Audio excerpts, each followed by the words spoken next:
All right, construction champions, it's another week and it's another episode, and I have a fantastic guest. You guys might even know who he is. He's a best-selling author and a major influencer in the construction industry, and we are super excited to have him on the show today. Eric, it's great to have you here today. Ron, I appreciate you inviting me on the show. Thank you very much. Hey, anytime. Why don't you tell some of our listeners out there that might not know who you are a little bit about yourself, where you came from, and how we got to having this conversation here today? Sure. Well, in 2004, I went to work with a worldwide franchise that was selling leadership development programs. And my first client was a contractor, LB Construction, out of Sacramento, California, a framing contractor. And I fell in love with the construction industry. I worked with many of the major players in Sacramento during my run with that company. In 2013, I started my own business and doing coaching and consulting, and pretty quickly niched down exclusively to construction companies. That's when my Construction Genius company was born. And just for the record, LB is still my client today. So I love construction. I love working with construction guys and gals, and it's a privilege to be involved in the industry. Awesome. I love it. And I love that first client's still around today. That's a testament to what you're doing and the impact that you're having without the industry right there. So I'm going to ask the $1 million question. What makes a construction champion?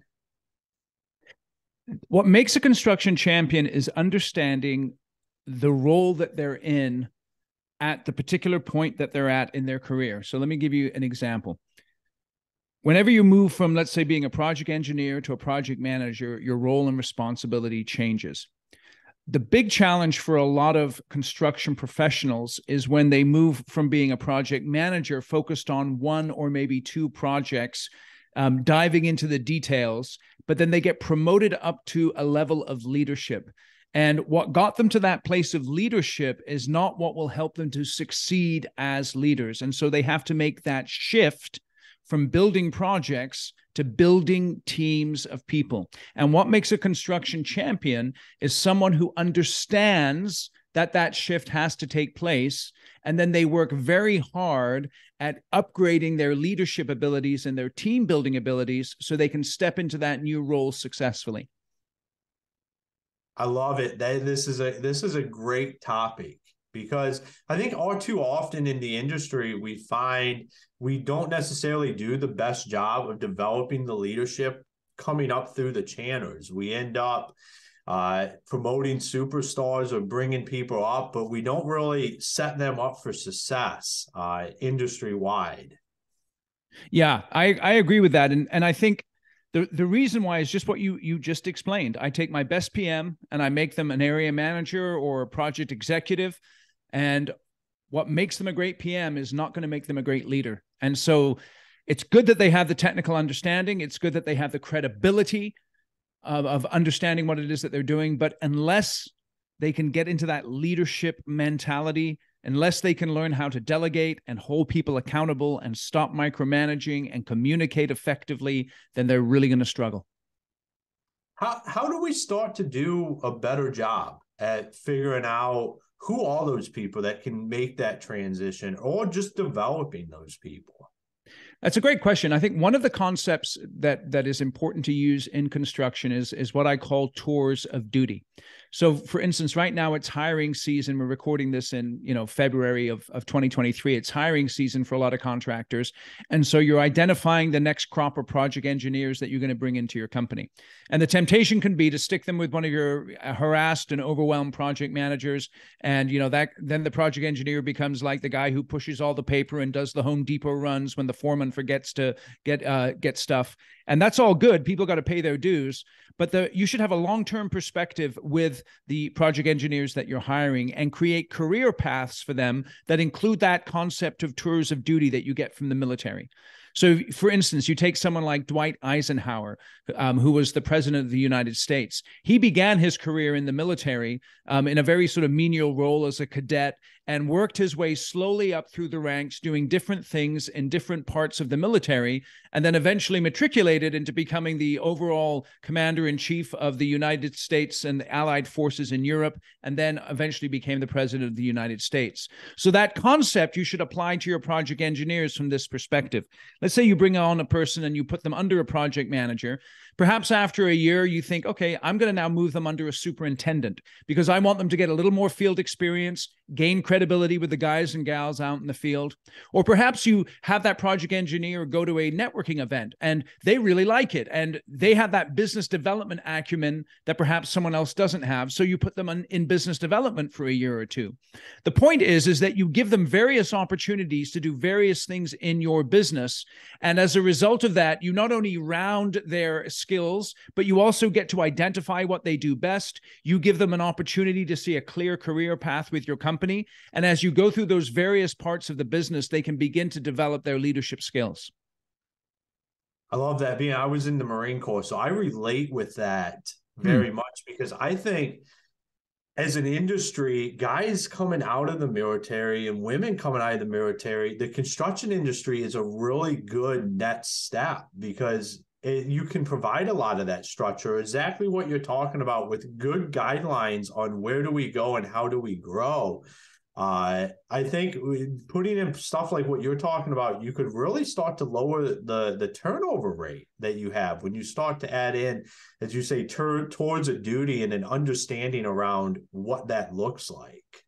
Yeah, not only that, but what you do is you protect your high performers from getting poached from other organizations, because high performers are always looking for an opportunity to do new things. And you don't want them to you don't want them to get restless in your organization. And another thing you do as you give people tours of duty and create those clear career paths is you become a magnet for talent, because then it makes it very easy for your talented project engineers and project managers to talk to their friends and say, hey, this is a place that you need to come and work, because these guys will give you an opportunity to do interesting stuff, exciting stuff, and not just be a paper pusher and a grinder. That's awesome. So what are you seeing out there? Are you seeing a shift towards that kind of culture? Do you feel like this is an uphill battle right now, or are we starting to kind of make the turn where we as an industry, we're starting to realize that we need to do more to develop that talent within it? I think it varies from company to company, frankly. I know a lot of the clients that I work with, my clients very much have the mentality that I'm describing to you. So they'll invest in the training and development. And one of the big mistakes that contractors make is they're afraid to invest in their people, because what if I spend all of this money and time and they go somewhere else? That's a narrow-minded mentality that you just have to lay aside. Do everything you can to invest in your people, because that will pay you back dividends in the long run. So I think it varies from company to company and based on the culture of the organization. But if you don't have a training and development and clear career paths set into your organization already, you need to start doing that right away, because otherwise you're going to lose talent to other people. Yeah, I would agree. And coming from an environment where we started doing that and building out all of that stuff ourselves, it's awesome that you're helping companies do that, because it can really be overwhelming. I mean, when you start to think about how do we start to put leadership development stuff in place and change the culture, that can be a lot to take on. So what are some of the key steps that help get that ball rolling for somebody that wants to do this but has never went down that road? Yeah. So the first thing I would do is you should sit down with your executive team and you should ask, where are we now in terms of the development of our people? What are the biggest gaps that we have? Are they on the soft skills side? Are they on the technical side? Where are we now? Where do we want to be, let's say, a year from now? And what are the obstacles in the way from where we are now to where we want to be? Once you have a clear picture of the situation that you're in, then you can begin to evaluate, okay, do we do internal training or do we bring in outside experts?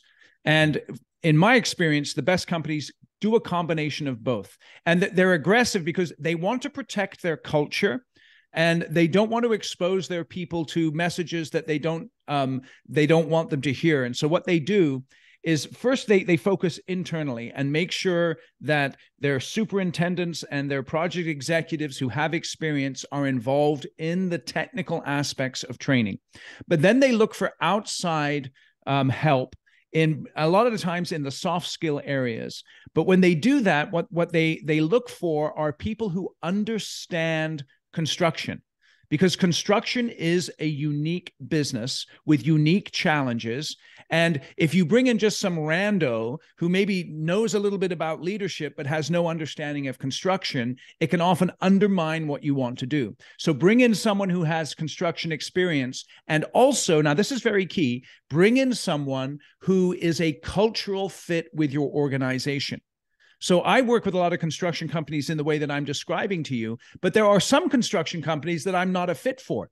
We'll talk for a while and we'll say, you know what, I don't think that this is a good fit because the way I look at business and the way that you look at business doesn't align. So if you bring in someone from the outside, make sure there's not only an expertise in construction, but also a cultural fit with your organization. Yeah, I think that's so important. There's a couple of great things that you said there, because I think a lot of times what we're here is, oh, we're going to do this all ourselves, or let's just find somebody and we'll just get all of this out.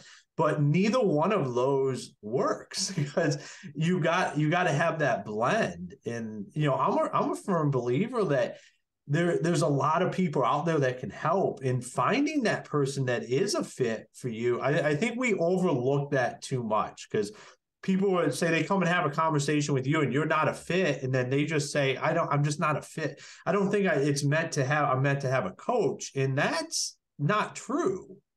You need to go find that person that is that fit, because there's enough people out there and it's important to do that.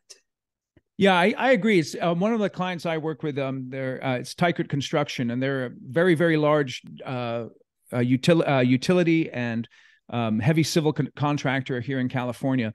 And they have this thing called Tykert University. And they use my services for some of the classes with their folks in Tykert University.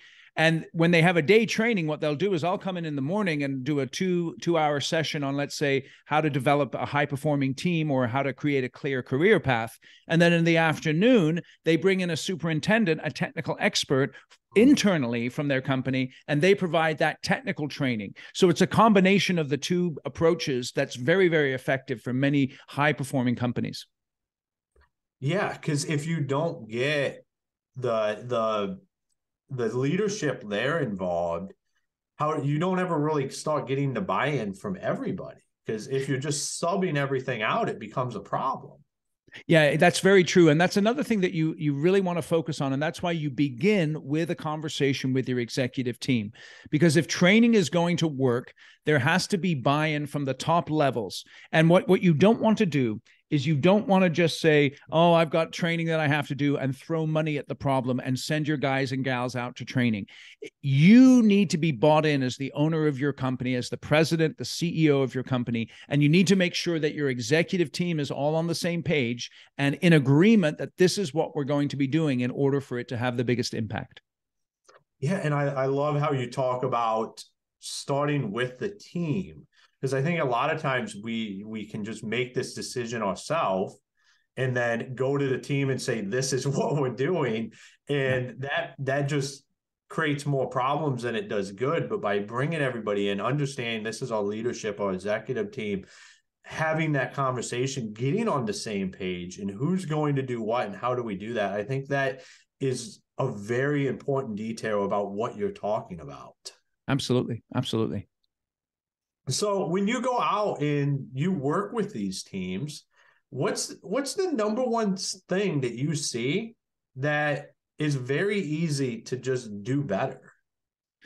It's a great question. I think the number one thing is to hold people accountable. And that's a communication skill. And the problem with a lot of high performers who become leaders is that they don't need people to hold them accountable for their actions as much. Now, we all need accountability, but some people need less than others. And so they're not used to holding people accountable. And it's very important that in order to hold someone accountable, you must first delegate effectively. And this is one of the key challenges that leaders have. And so when I'm working with my executive coaching clients, walking through some of these difficulties, I give them this simple framework for delegation, because before I can hold someone accountable, I must delegate. And so there's a 3-step delegation framework that I use, and I teach them. The first one is, am I clear in what I'm communicating to the person that I want them to do? Not just clear in my head, but clear as it's coming out of my mouth, so that they fully understand what needs to be done. The second thing I need to ask is this person capable of doing it? In other words, are they competent? Right? So I'll give you an example. I have my kids do the dishes in my house. I got 5 kids, and so let them do the dishes, right? I don't do dishes in my house, with the exception of one dish. It's a 15-inch cast iron skillet. And all of my kids can do it except for one of my kids, and he's only 8, right? So I don't expect him to wash the 15-inch cast iron skillet, because he's just not physically strong enough to do it. He's not tall enough to get over the sink, right? And so I don't delegate the skillet to him because he's not capable. So you must make sure that the people you're delegating to are capable. And then the last part of the framework is, do they have the capacity? And what I mean by that is the bandwidth. So a lot of times we delegate to our star players all the time, and they keep saying yes, and you give them more and more stuff to do, and then over time their performance dips and they get stressed out. So I don't have the right to delegate to someone if I've already delegated a bunch of stuff to them, unless I take things off of their plate and create capacity for them. So those 3 C's: am I clear? Are they capable?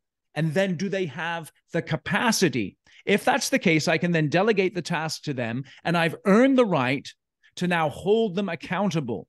And when I hold them accountable, there's 3 things I ask. Did you do it? If not, why not? And then, how can I help? So that idea of delegation and accountability is a critical communication piece that new leaders need to learn, and even old leaders need to learn in order to be effective. Yeah, I think with what you just touched on with the 3 C's there is stuff that we can really do a bad job at, especially the capacity. Yes. In the construction industry, is because not only does that high performer, like, we give them more and more and more, they're like wanting it, like, give it to me, give it to me, give it to me. And like, that's like 2 jets just traveling at each other. Eventually they're going to collide and there's going to be a problem. So that right there, I bet you see a huge impact having that conversation and just understanding like the capacity aspect of it. Yeah, it's absolutely massive. And so it's something that you have to balance. And so what that means is sometimes you just have to take stuff off of people's plates. You got to give people permission. And this is really key from a leadership perspective, is that you have to say, hey, listen, I know I'm giving you this task to do. So therefore, what I want you to do is this task and this task. It's not as important right now. This is the thing you need to focus on. And then when you do that with someone, you'll see their eyes kind of lighten up, and their shoulders, instead of going like this, they'll be like this, because they'll understand exactly what needs to be done, what's the top priority, and then they'll go ahead and execute at a high level. Yeah. And one of the things I love about how you phrase is it's all very systematic.